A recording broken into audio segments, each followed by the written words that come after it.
बोलो सियावर रामचंद्र की जय। श्री रामचरितमानस के उत्तर कांड में काकभुजंडी जी बताते हैं कि किस तरह से हमें अपने इंद्रियों के दरवाजे संभाल के रखना है, उन पे नजर रखनी है, उनको कंट्रोल में रखना है। इस प्रकार कहते हैं कि पुनि से प्रेम बोले खगराऊ, जो कृपाल मोहि ऊपर बाऊ, नाथ मोहि निज सेवक जानी, सत्य प्रसन्न मम कहूँ बखान।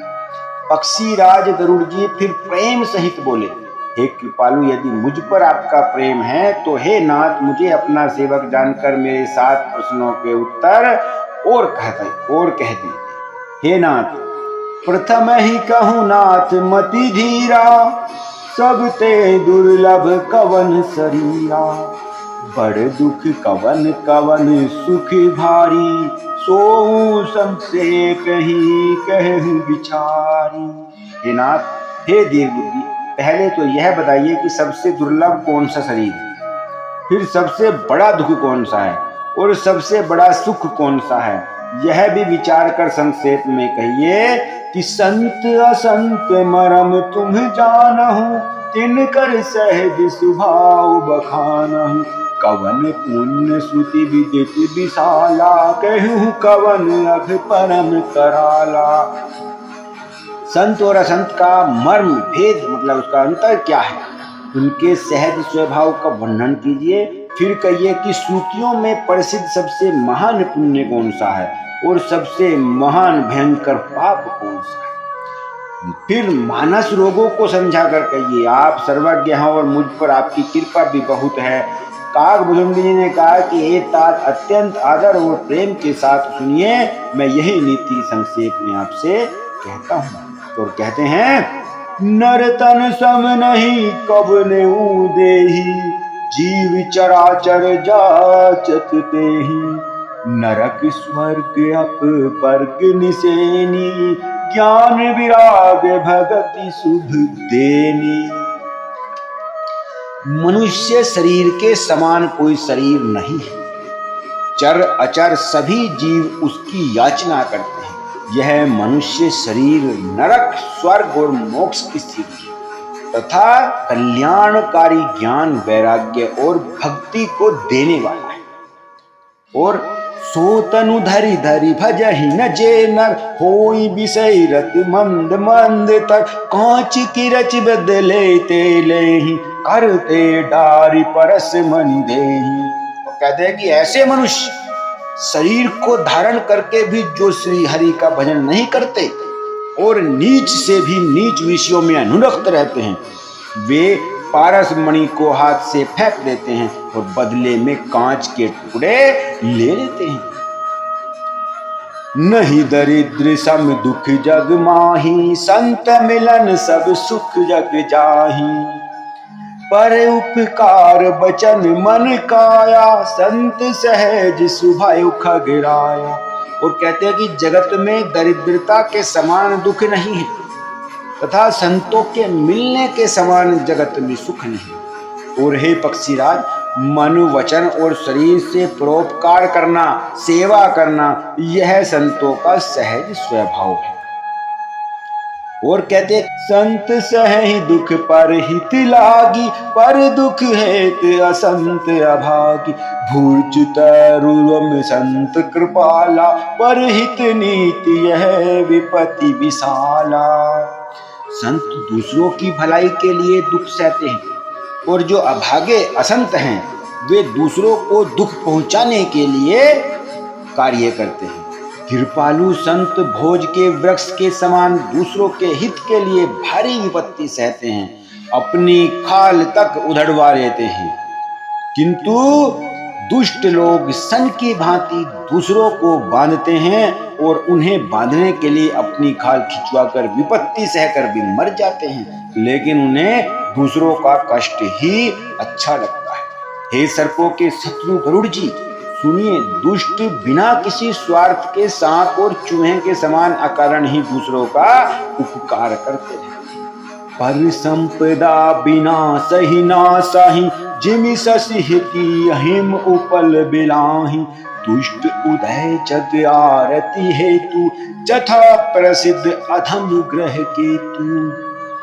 वे पराई संपत्ति को नाश करके स्वयं नष्ट हो जाते हैं, जैसे खेती का नाश करके ओले नष्ट हो जाते हैं। दूसरों का अद्भुत प्रसिद्ध अधम ग्रह केतु के उदय की भांति जगत के दुख के लिए ही होता है। और कहते हैं कि संत उदय संतंत सुखकारी, विश्व सुखद जिन हिंदू तमारी, परम धर्म श्रुति विदित अहिंसा, पर निंदा सम अघ्न गरीसा। और संतों का अद्भुत सदा ही सुख होकर रहता है, जैसे चंद्रमा और सूर्य का उदय विश्व भर के लिए सुखदायक है। वेदों में अहिंसा को परम धर्म माना है और परम निंदा के समान भारी पाप कोई भी नहीं है। हर गुरु निंदक दादुर होई, जन्म सहस्त्र पावन सोई, द्विज निंदक बहु नरक भोग करी, जग जनमय बायस शरीर धरी। और कहते हैं कि शंकर जी और गुरु की निंदा करने वाला मनुष्य मेंढक होता है और वह 1000 जन्म तक वही मेंढक का शरीर पाता रहता है। और कहते हैं कि सुरसुति निंदक जे अभिमानी, गौरव नरक परहिते प्राणी, होई उलूक संत निंदारत, मोह निशा प्रिय ज्ञान भानुगत।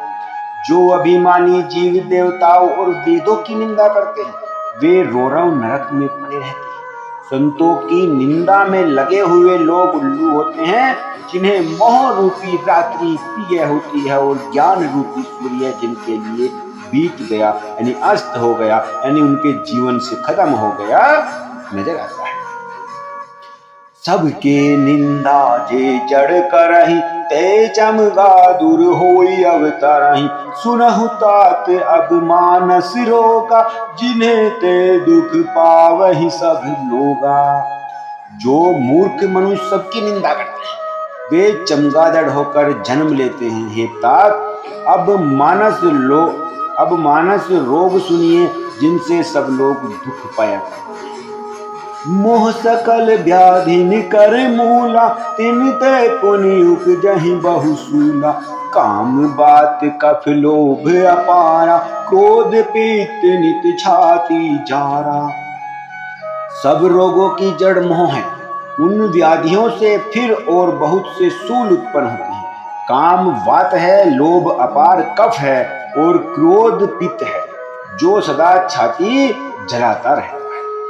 प्रीति करहि जो तिनियु भाई, उपजई सन्य पात दुखदाई, विषय मनोरथ दुर्गम नाना, ते सब सूल नाम को जाना।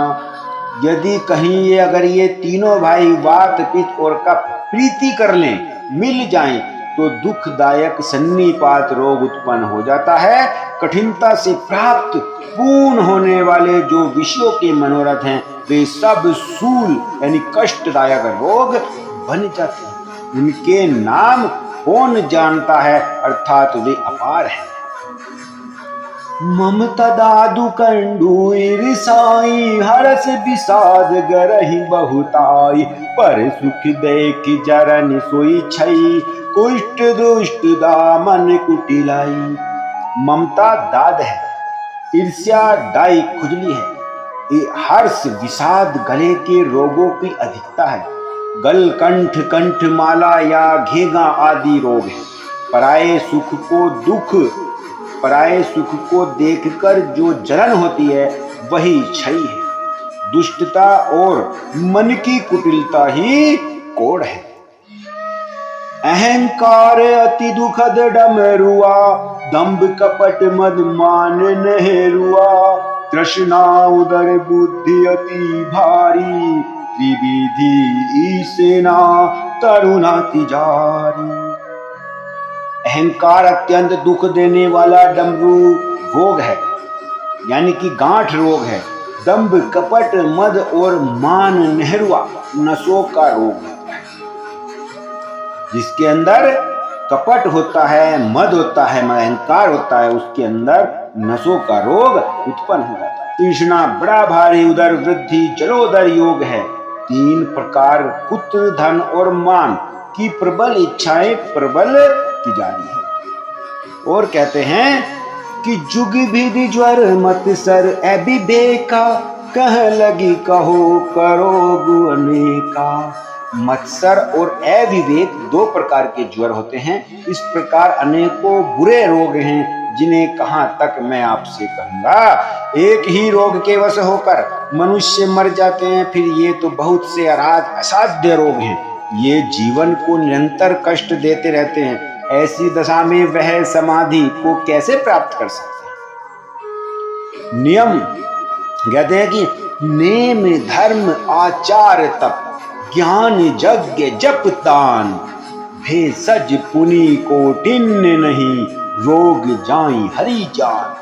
कहते हैं कि नियम धर्म आचार मतलब उत्तम आचरण, नियम धर्म आचार तप ज्ञान यज्ञ जप दान तथा और भी करोड़ों औषधियां हैं, परंतु हे गरुड़ जी उनसे ये रोग नहीं जाते हैं, क्योंकि वो औषधियां तो आपको तब मिलेंगी जब पहले आप इन सब रोगों को दूर करोगे।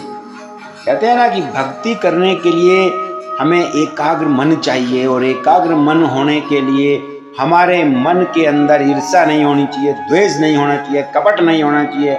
हमारी अंतरात्मा जो हमारे वो शुद्ध होनी चाहिए। हमारे डाइजेस्टिव सिस्टम जो पेट है हम उसके अंदर मतलब प्रॉपर तरीके से वो हजम करने वाला भोजन को प्राप्त करके उसको निष्क्रिय करने वाला होना चाहिए। जब तक ये सारी चीज आपके अंदर अवेलेबल नहीं होंगी जब तक आप भक्ति में मन आपका नहीं लग सकता। इस प्रकार जगत में समस्त जीव रोगी हैं, जो शोक हर्ष भय प्रीति और वियोग के कारण दुख से और दुखी हो रहे हैं। मैंने ये थोड़े से मानस रोग कहे हैं, ये हैं तो सबको, परंतु इन्हें जान पाए वही बिरले होते हैं, वो बहुत कम होते हैं। जाने ते छिजहि कछु पापी नाश न पावहि जन परितापी। विषय कुपथ पाई अंकुरे मुनि हूँ हृदय का नर बापूरे। प्राणियों को जलाने वाले ये पापी जान लिए जाने से कुछ क्षण अवश्य ही जाते हैं, परंतु नाश को नहीं प्राप्त होते। विषय रूप कुपत्य पाकर ये मुनियों के हृदय में भी अंकुरित हो उठते हैं। तब बेचारे साधारण मनुष्य तो इनके सामने है ही क्या। राम कृपा नाश ही सब रोगा, जो एहि भांति बने संजोगा। सद्गुरु वेद बचन विश्वासा, संयम यह ने विषय की आशा।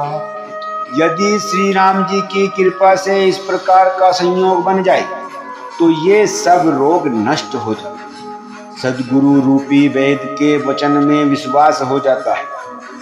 विषयों की आशा न करे, यह संयम परहेज है, यह तो करना ही होगा।